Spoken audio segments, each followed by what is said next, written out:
Hello and welcome to another episode of Kindling the Hearth Fire. Today is the 29th of October, a couple of days before Samhain on the 31st, or sometimes on the November 1st, I think is the technical date.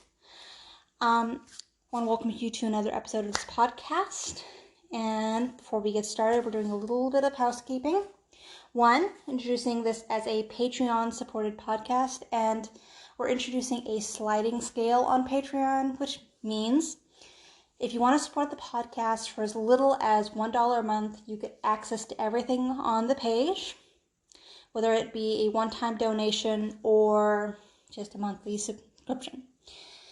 And if you want to donate more, that's perfectly fine. Everything goes to the podcast and helps me keep the lights on so I can continue producing this podcast. Pays for gas, pays for that sort of thing, just to keep the podcast going and keep it producing. So if you're interested, we are on Patreon. Look us up on Kindling the Hearthfire. And with your subscription, you get access to video versions of the podcast, which are unedited versions of the podcast. You get to see me be a very much of a goofball and get an idea of just how much editing goes towards this podcast. And being that I'm the only one producing this podcast, it's a lot of editing. But anyway, Patreon supported podcast. Go on there if you like. And if you don't, that's perfectly fine. Just listen to us on any podcast streaming thing you would like. And let's see. And we are now on another a podcast outlet, I believe is what I would call it. It's called Wisdom, and I've been doing online mini little episodes of like 10, last one was 45 minutes of me just gibbering about knitting. That is, this podcast in general is more about public practice, whereas the episodes on Wisdom are more personal. Let's put it that way. And we're also on YouTube as well. I haven't put anything on YouTube in a while yet, but the podcast is available there as well.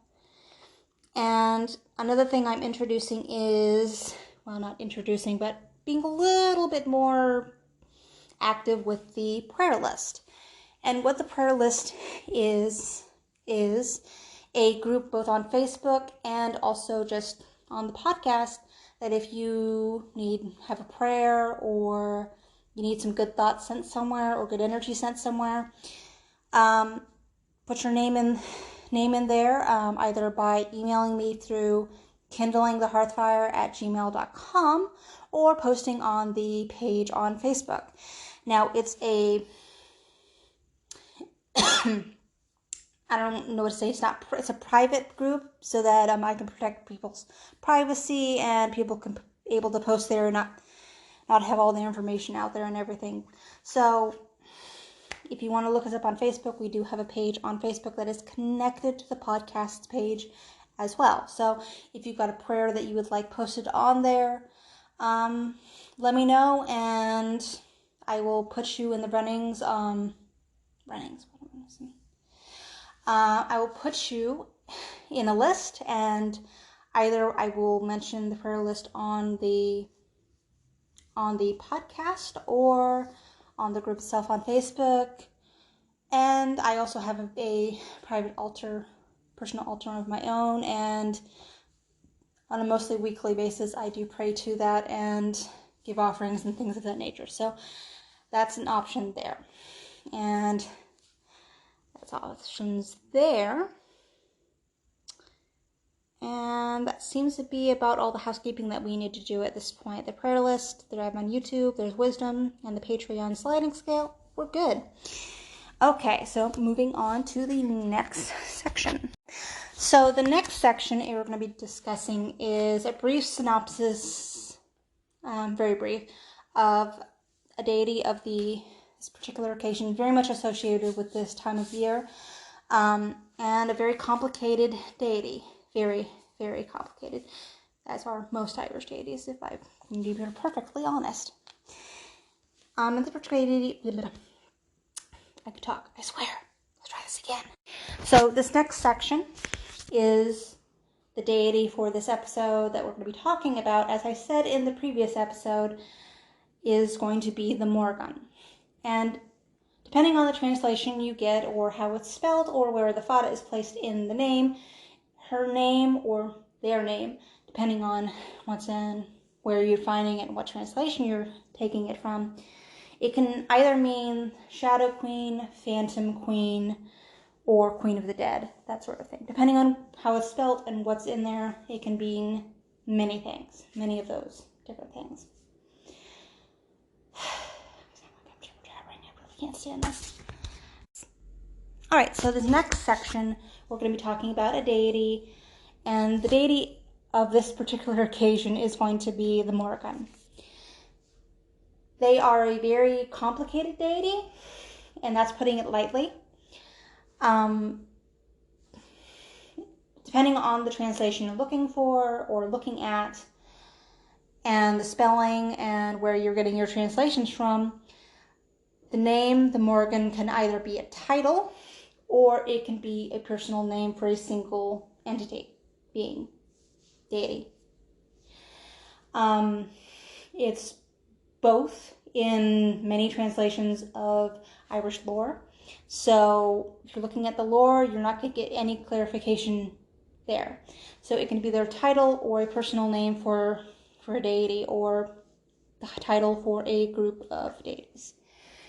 Sometimes they're attributed as sisters, but what I can say about this particular deity is that they are very much associated with battle, death, Samhain, ancestors, and the gathering of the dead after a battle, that sort of thing.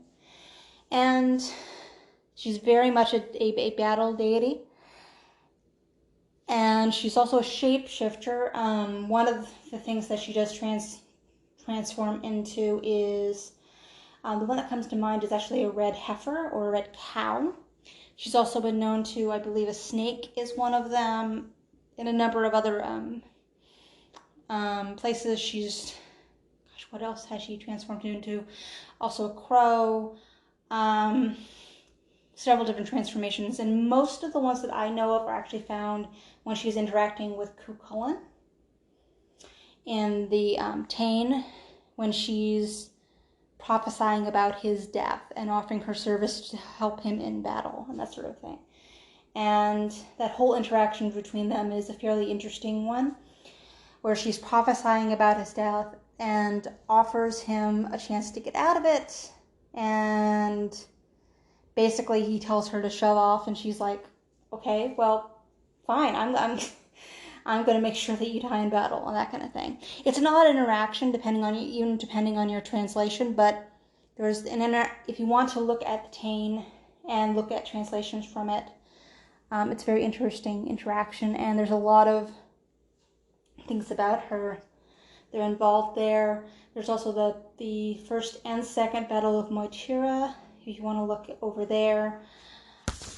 There's many mentions of her in the Táin, the Battle of Moytira. She is it's alluded to, never explicitly stated, but it is alluded to and pretty fairly clear actually in the lore that she is the wife of the Dagda. And she's definitely involved in battle and offering her services in battle to the Tuatha De Danann. And very, very complicated deity, very ancient deity. She is associated with war, battle, and death, certainly, but also with victory, strategy, magic, and possibly sovereignty. Although not everyone agrees with her as a sovereignty goddess, which is a common theme with most Irish deities. If you're looking at the lore, there's some I can't talk today. There's definitely some associations with that, but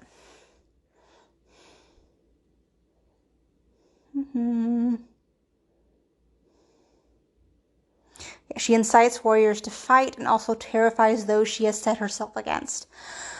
Her strongest associations are clearly with warfare and also with fate, so that some people have connected her to the Norse Valkyries. Modern pagans choose to honor the Morrigan in a wide variety of reasons, including her relation to prophecy, magic, and success. Some pagans in the military choose to connect her due to her mythic association with water.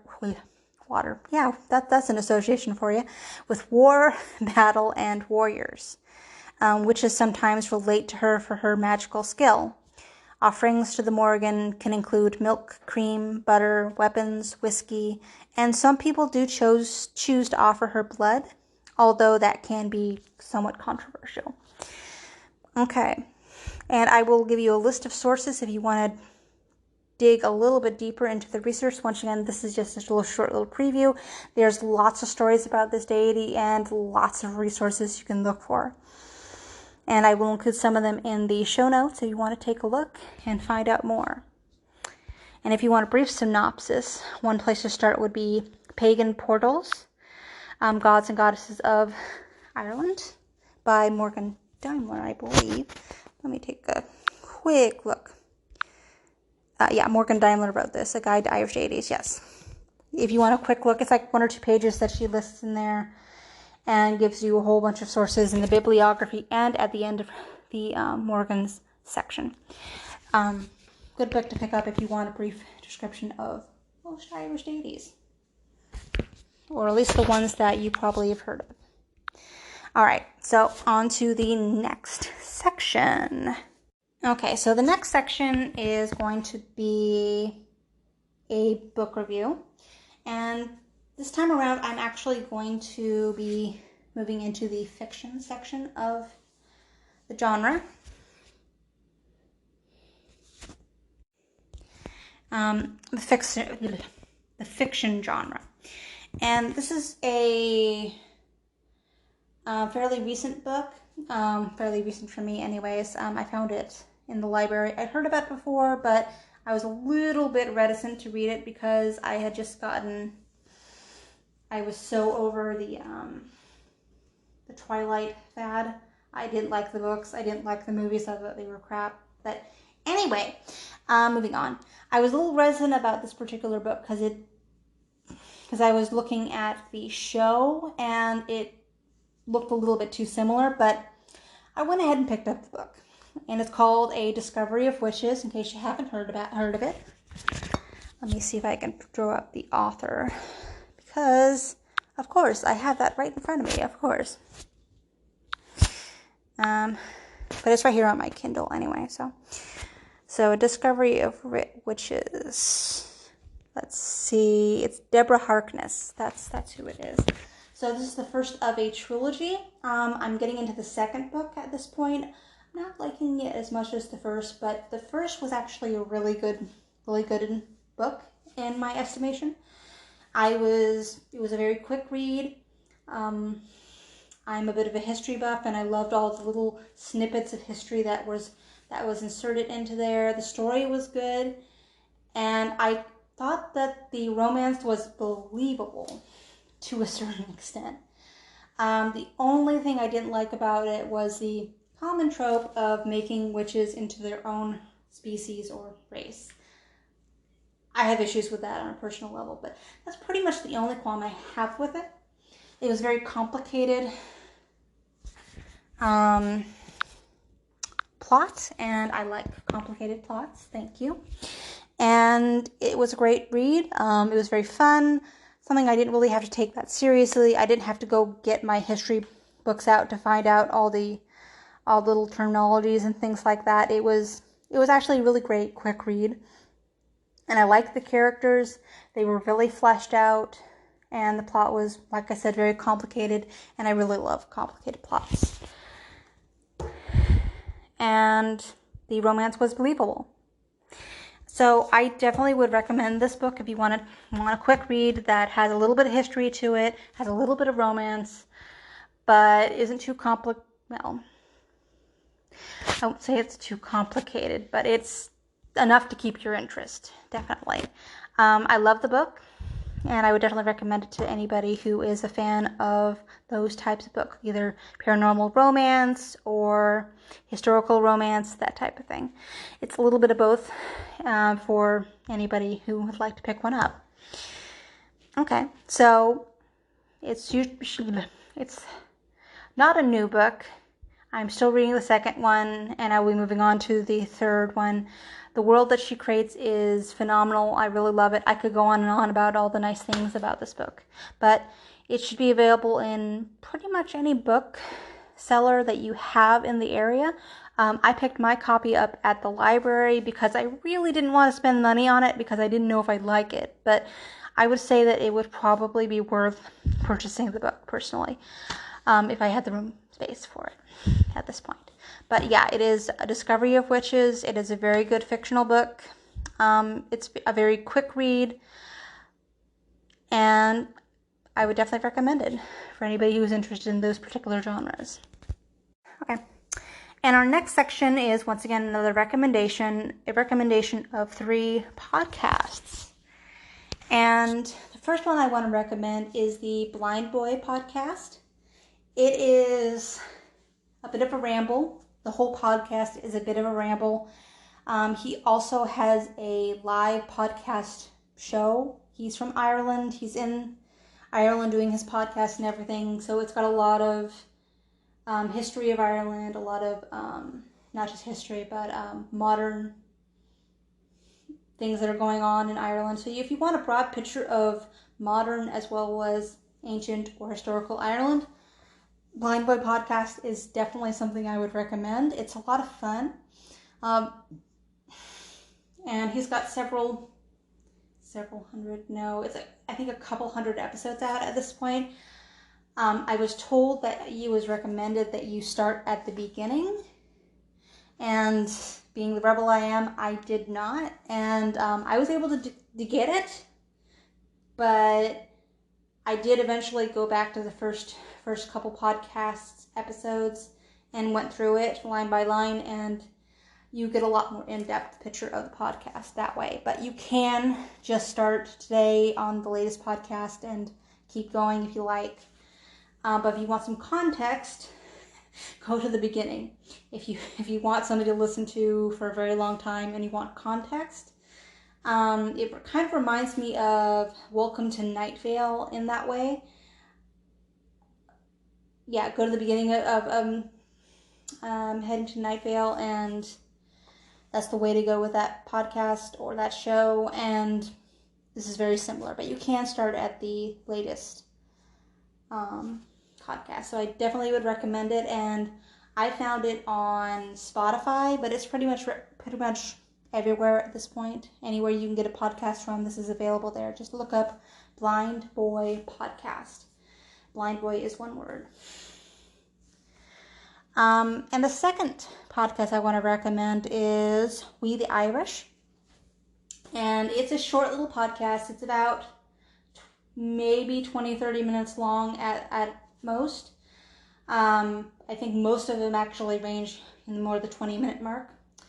And once again, this is an Irish podcast, and it takes stories from Irish history, either modern or ancient, and tells the story of a person in context of Ireland. It's really short, it's really quick, and if you want a better grasp of Irish politics,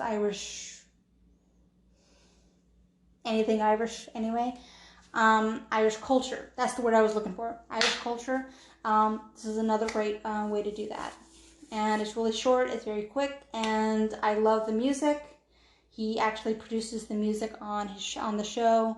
He has a team that helps him with the editing, I believe, but some of it is edited by himself, and the music is created by himself sometimes as well.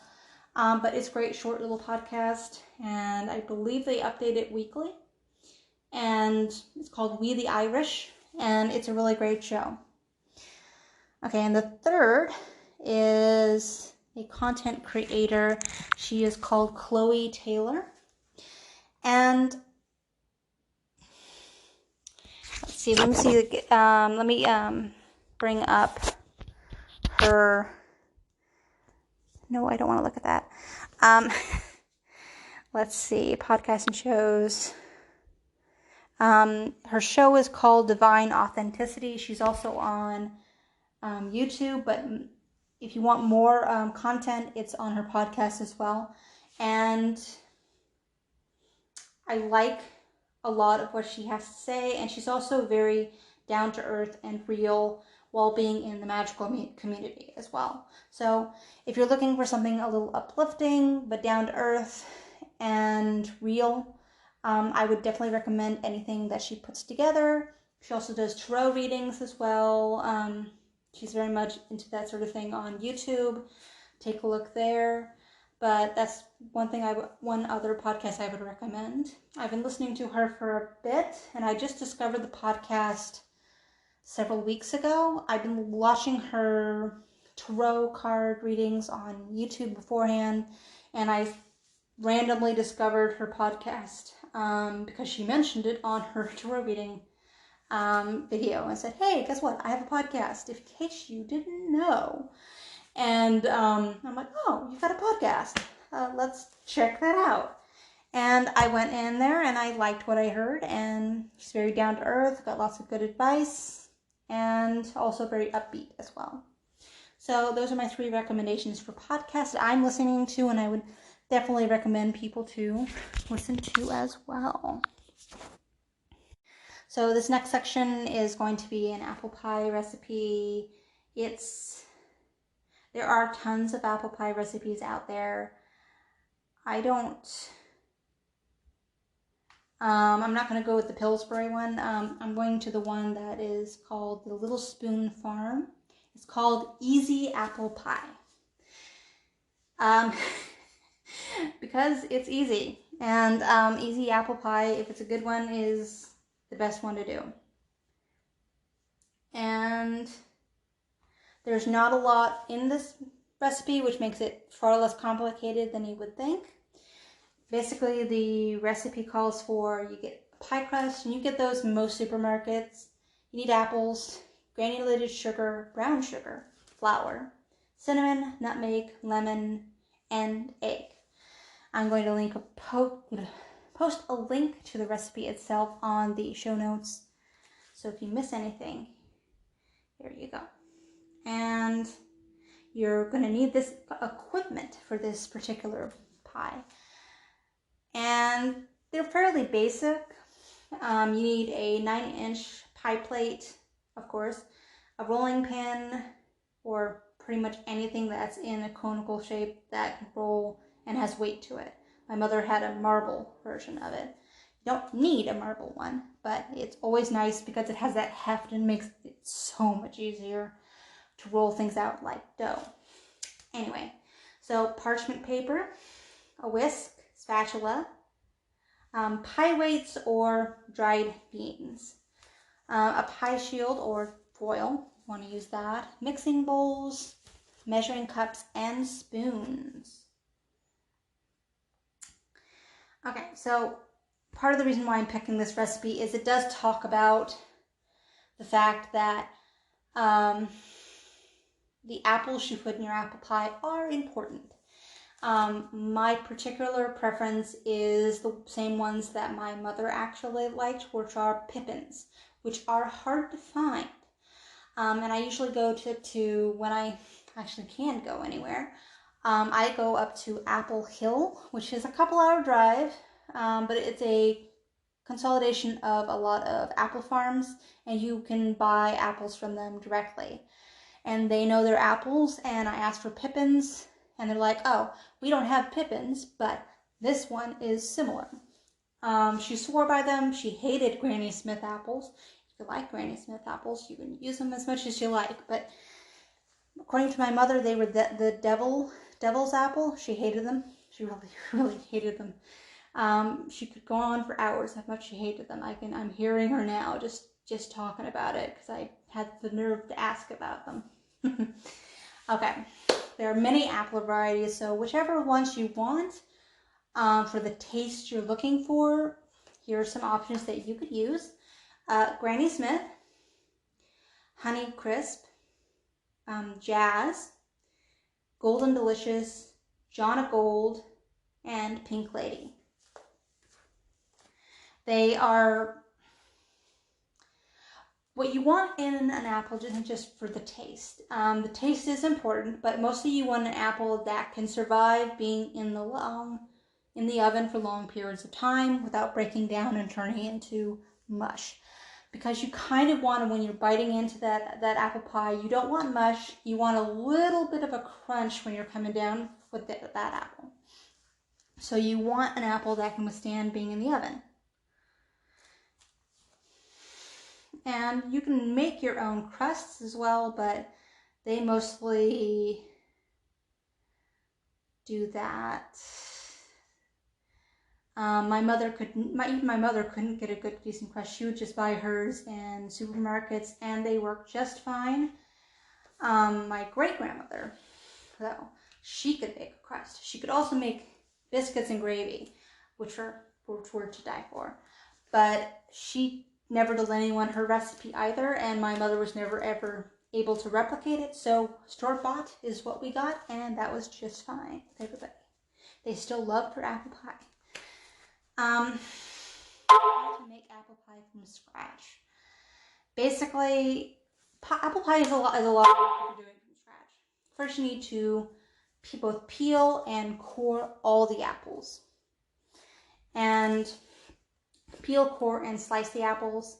In a large mixing bowl, you gently toss the apple slices, granulated sugar, light brown sugar, flour, nutmeg, lemon zest, and lemon juice until well combined, and you set that aside. Then you go to the oven, place the oven rack in the center position, and preheat your oven to 400 degrees Fahrenheit. Remove the discs of pie crust from the fridge, whichever kind of pie crust you got, and let set at room temperature for 5-10 minutes. They're usually from the freezer, so they need to unthaw a little. On a lightly floured surface, roll one of the discs into a 12-inch circle that is 1/8 of an inch thick. Depending on your rolling pin and the weight you're going to use, it's going to be easier or more difficult, depending on it.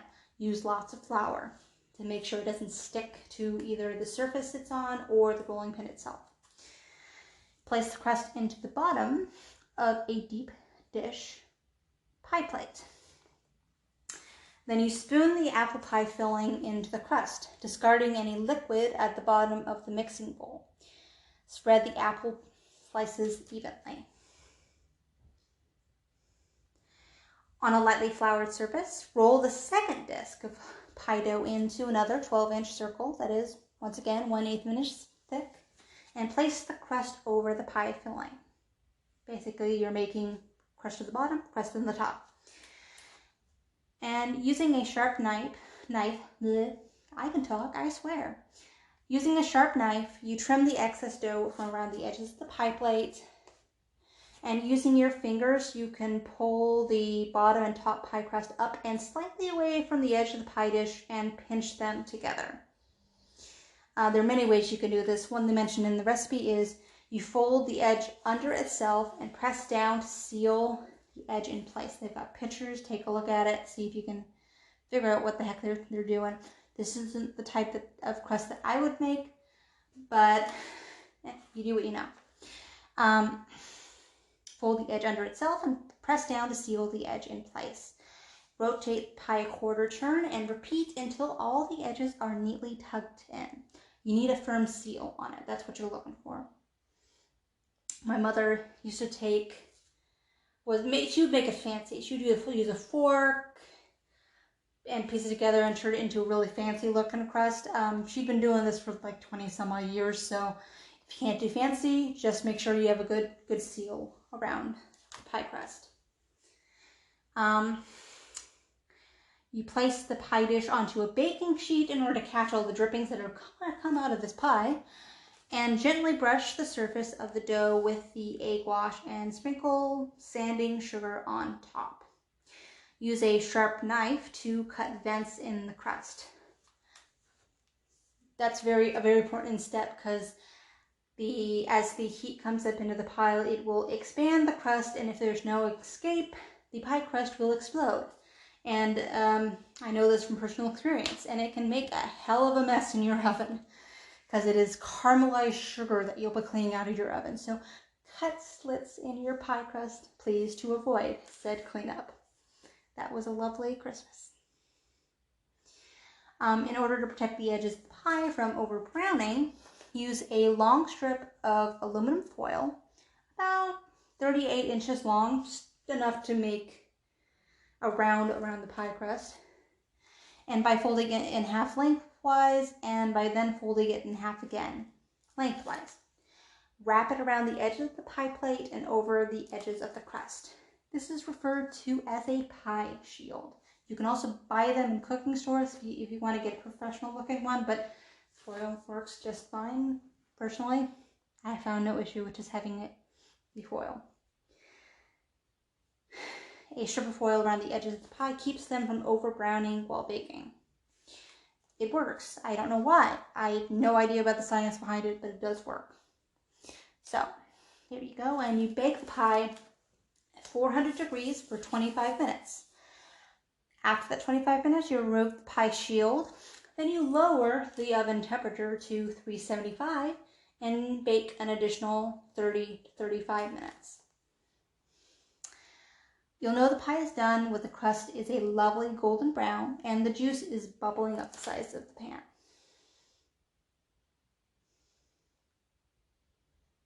And the pie can be made up to 2 days ahead of time and stored loosely covered at room temperature, covered in the refrigerator up to 5 days. But I don't know anybody that would just want a pie sitting in the fridge, and I would eat it within the 5-day period, and everybody would be very, very sad to find out there's no pie in the fridge because no.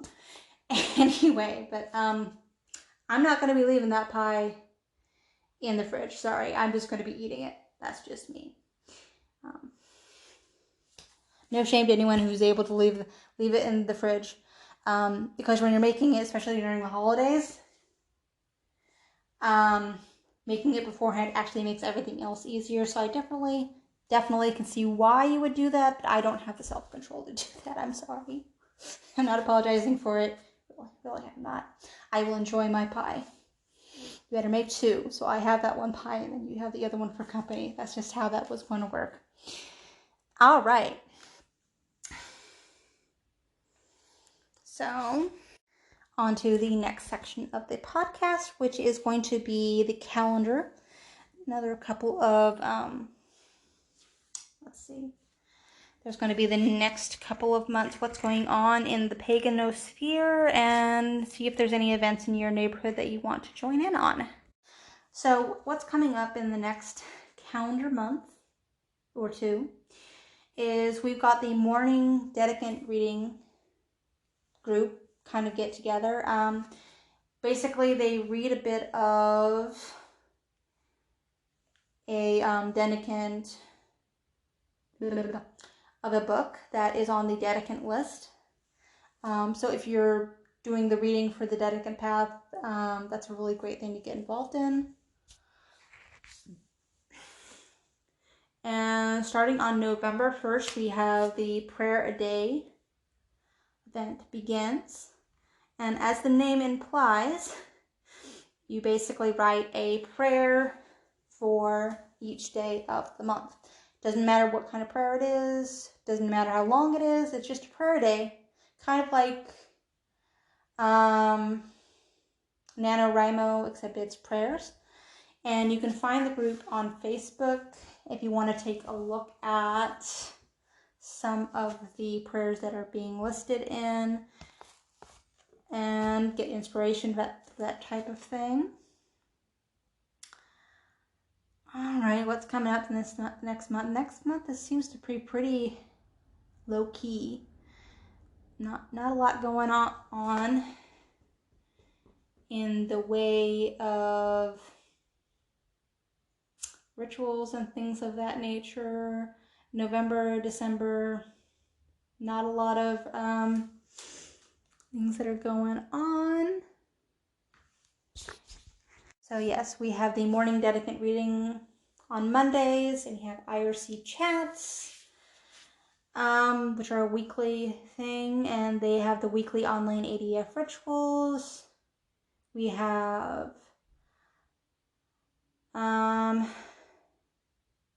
let's see,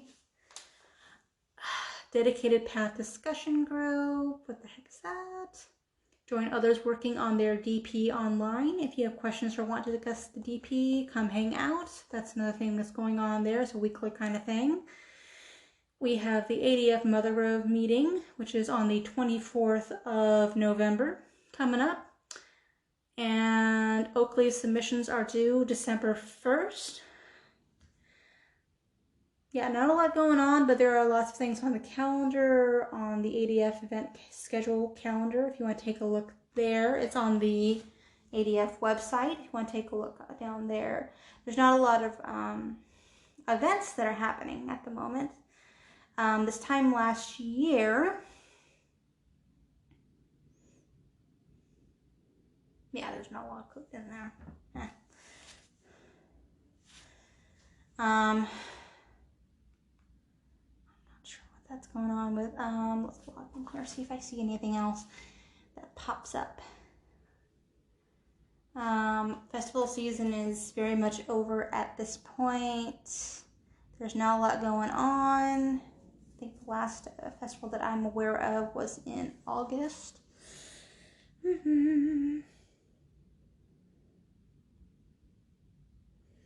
Let's go back here. Just update. Static and path discussion group, morning decant cleaning, work homework. Yeah, there's not a lot going on. But if you have any other events you would like to see on this particular podcast, let me know. I've had several submissions. I do post about them on the group on Facebook as well. So if you have anything you would like to add, anything I've missed, and there's probably something I've missed, throw me an email at kindlingthehearthfire@gmail.com. Okay, so that's it for this episode. I hope everyone is doing well, and I hope everyone is going to be celebrating this season in their own special way and has a great time doing so.